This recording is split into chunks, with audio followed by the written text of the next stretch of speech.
wind energy being one of those options. In Canada and in the United States, we've seen a 25% increase every year in the last 10 years. We're actually expecting wind energy to double in the next 10 to 15 years. So essentially, we're going to see a lot more wind farms. We're expecting to see a lot more wind farms out on the landscape, especially in open grassland areas where wind energy is quite valuable. Wind energy has a lot of benefits to it, but there are, of course, concerns associated with it as well, too. There's been a lot of well-documented impacts that are direct and indirect. If you're sitting in this room, you're probably aware at least of some of those direct and indirect impacts, such as mortality and injury from turbine strikes, barotrauma in the case of bats, indirect impacts such as habitat loss and fragmentation, reduced reproductive success for some species. Some birds just don't like to be around turbines. You may not necessarily know why yet, so there is some behavioral avoidance by some species. And new in the landscape as well too, we're starting to study the effect of noise on the landscape because turbines aren't silent. From direct and indirect impacts, we're also very interested in understanding cumulative effects of wind turbines because they're not standalone structures on the landscape. They come with associated infrastructure that may also have additive, even synergistic effects for wildlife. So things such as roads that are added when turbines are put in can have added effects such as vehicle mortality. But there's also collision and electrocution risk when they're connected to the power grid. So there's a lot of transmission lines or distribution lines that are added as turbines go in as well too. So these are some of the risks we're interested in studying. A recent paper that was published in Avian Conservation then tried to quantify what does all this risk, what do these direct and indirect impacts mean for birds. And relative to as many birds that do experience negative impacts from wind turbines, their major conclusion was that it wasn't enough to have population level effects for most species. The authors definitely pointed out though, and everybody pointed out as well too, that there are some species that then they're probably more susceptible. For example, endangered species that might have a limited range probably would have negative effects if they have conflict with wind energy in those limited ranges. Some species have some traits that lead them to be a bit more susceptible to conflict with wind energy. Species that are long-lived have low reproductive success, and use soaring flight are often cited as examples of potential conflict with wind energy. So species like California condor and golden eagle are often brought up in meetings because there is a lot of concern because they are susceptible to conflict and risk. Up in Canada, the species of concern that we're thinking about most right now are ferruginous hawks because they have been listed and included in the Species at Risk Act, both federally and provincially as a threatened and endangered species. We've seen a lot of population decline over the last couple of decades, not related to wind turbines yet, but we've seen range contraction and population decline. And as you can see on this range map here, for the Great Plains distribution that we found in North America, they are on the northern limit of the range. So we are interested in things like, we are concerned for things like population decline and range contraction, absolutely.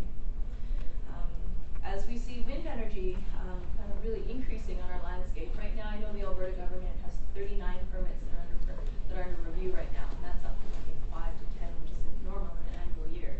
This is concerning because we do have some documented negative impacts of wind energy and ferruginous hawks. Certainly there's been documented mortalities from turbine strikes, but Patrick Kollar's work down in Washington and Oregon found that there was lower nesting survival and post-fledgling survival when you were near turbines or in areas that had a lot more turbines. Jim Watson's work done in the same area found much lower home range occupancy rates post-construction as well too. So there are viable reasons why we're concerned about wind energy conflict with ferruginous hawks.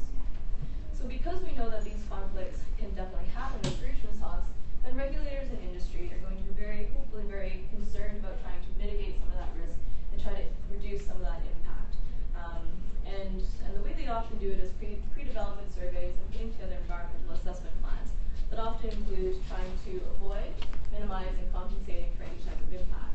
So in the first place, they are asked to try to avoid any kind of high conflict areas. Can you just not put a turbine where there are hawks? If that place is just really great for hawks, can you try to maybe move it somewhere where you would minimize some of that risk? If you can't avoid it, if you can't minimize it, then they're left to try to compensate for that impact that they do have or they're expected to have as well too. So this is a theme that I'm going to go over a few times as we go through this talk.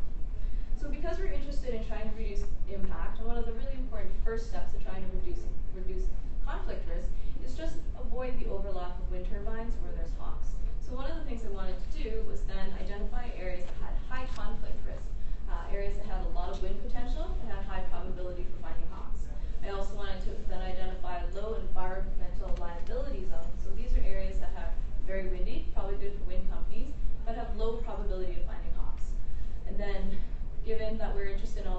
adding some sighting options for compensation in areas that have high conservation values, maybe areas that are less windy, not particularly viable to the wind industry, but really great for hawks. Identifying those then can provide some options for people that are interested in compensation. So to do this, then I developed a habitat model, which I used to develop a predictive map. So where would we expect to find Ferruginous hawks in the range? Then I overlaid it with some wind potential maps, to then look at that overlay, look at where they overlap, and identify areas of high risk and for low risk. To develop this habitat model, I used the resource selection function. I used over 2,000 Ferruginous hawk nests between 2005 and 2010. I buffered them to about 2.5 kilometer radius around the nest because that's represented about 50% core home range for hawks. As you can see here, these black dots are Ferruginous hawk nests that were included in the model. They're found in areas in the green, which is native grassland, and they're also found throughout a gradient of landscape types as well too, including areas that have a lot of cropland, which is in the yellow. For my model development, I included several variables from different variable classes, so themes essentially, included variables from geography, ground cover, development, climate, and soil. So for example, I included variables such as proportion of grassland surrounding the nest, which is under line cover. I also included nest or edge density and different edge interfaces around those nests as well too, and included these types of variables into a larger global model and ended up with a top competing model using AIC. From the model, we found that prime real estate for Ferruginous hawks basically is actually a very mosaic landscape. They're actually pretty robust, at least some infrastructure on the landscape as well too. So they like to be in areas that have about half grassland, half cropland. They like to have a little bit of edge, but not too much edge. So they're looking for these larger patches instead of a lot of tiny coastal stamps. They like to be close to water. There's also a consistent weak effect, positive effect to be closer to active oil wells as well. They're also more likely to be found in areas that have more resource road density as well too. And both I think the oil wells and the road density issue is probably related to perching. And another student, Jesse Watson, is doing some work related to that. And there were also some climate and soil variables that were predictive of where we would find Ferruginous hawks. Putting that all together, we mushed them into a GIS and we got to spit out a predictive map of where we would find them in Alberta and Saskatchewan. I used an external data set to validate it, and it turned out pretty well. More importantly, it passed the sniff test, so we gave this map to a bunch of experts that work in the area. They basically agreed that, yeah, this pretty much represents where we would find Ferruginous hawks. A tool like this, I wanted to put it into a wind energy context because it can be used to identify risk, but it's also going to be used for things like recovery, critical habitat planning, for conservation recovery, both federal and the provincial levels as well too. So hopefully then there's multiple uses for work like this. So from this predictive model, then I took freely available wind potential data that's out there for Canada and the United States and other parts of the world as well too, and I put that into the GIS, and I essentially classified things using industry standards as wind power classes. So essentially it takes wind speed at a certain height and models it over time and spits out wind power class. So anything at 3 and above is considered commercially available. But as I was mapping this, I actually noticed that most of our current wind farms in Canada aren't in the windiest places. They're in moderately windy places, but they sit directly on transmission lines. So being connected to those power grids is going to be really important for wind companies to make that commercially viable for them. So then I used a very advanced, complex algorithm where I just increased the rank essentially. If they're close to a transmission line, they get ranked higher for development potential. So from there, then all I did was also bin equally my relative probability of finding a home range up there against this potential development. And then I was able to identify high potential for conflict risk areas where there are areas that have a lot of wind, but also a high probability of finding hawks. And then we also identified low environmental liability zones where we would have really, really high winds, so good for wind companies, but probably not going to find a lot of hawks there. And then also those high conservation value areas where wind potential is probably really low. We wouldn't expect to see any commercially viable wind turbines to be out there, but it seems to be really good for hawks, and we would expect to find Ferruginous hawks out there as well too.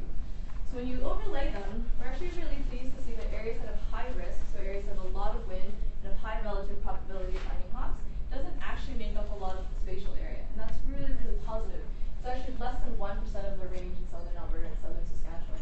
From a regulator and industry point of view, I think that's a good news story because if they want to avoid having high conflict with hawks, they just have to avoid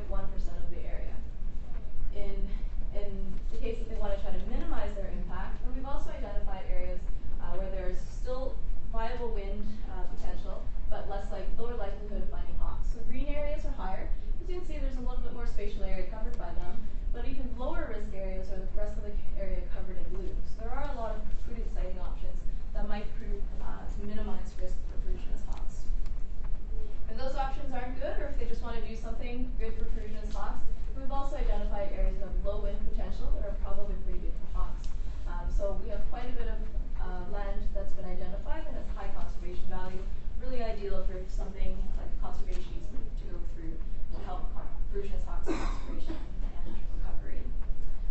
So from having these options, actually spatially laying these out for these conflict risks and maybe areas that can be used for compensation, then I hope that we can provide this tool to companies and to regulators to actually make some informed decisions that have informed risk about where they can put turbines and where maybe they shouldn't put turbines.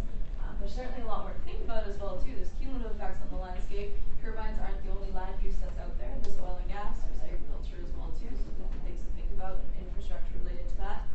Artificial nest platforms are also very popular in Canada and the United States. We've definitely seen other industry companies put artificial platforms into areas that have wind turbines. So they're not talking, and that's definitely something to think about. And if you have a tool like this, then that gives some lends another tool for the mitigation toolbox, essentially, to help Frugianus hawks out.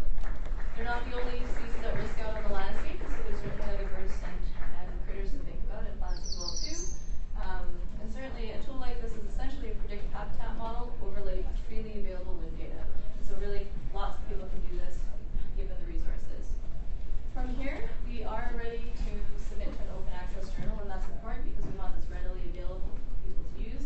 We also are going to load both the predictive habitat model and the overlay conflict risk maps out to public databases, map databases. So again, freely available. If anything, they can use the tools, but they also look at the methods to develop their own conflict risk maps as well too. We had wonderful support, and everybody on this list is very, very awesome and great. And if anybody has any questions, I'd be happy to entertain them.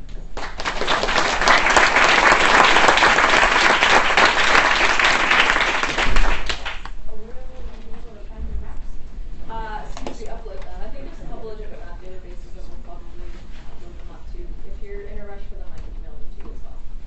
I just wanted to get this one. Not off the top of my head, but I can check my phone. I've got a couple of things. Yes.